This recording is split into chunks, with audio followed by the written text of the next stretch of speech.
Hər dəfə bayrağımız bir kəndə, şəhərə sancılanda mənim üçün Azərbaycan o torpağı idi.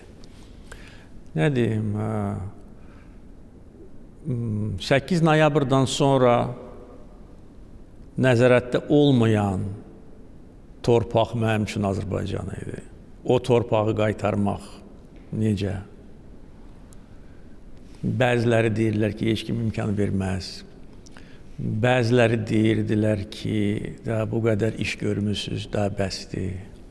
Bəziləri deyirlər ki, sizin adınız tarixə yazılıb, daha heç nə lazım deyil. Bir çox şeylər deyilib. Yəni, pis niyyətlə yox, sadəcə olaraq bəzi insanlar belə düşünürdü. Mən də düşünə bilərdim ki, indi Şuşa bizdədir, müharibədə qalib gəlmişik, Ermənistanı məğlub eləmişik.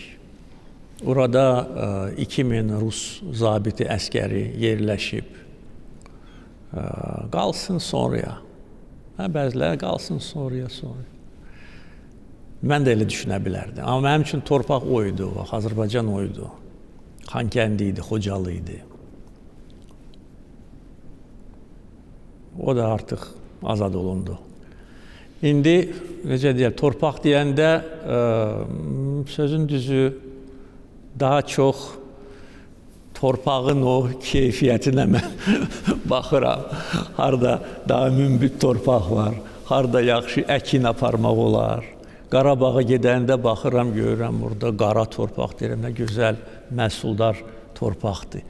Artıq o torpaq anlayışı, yəni o zədəli, o yaralı torpaq anlayışı yoxdur.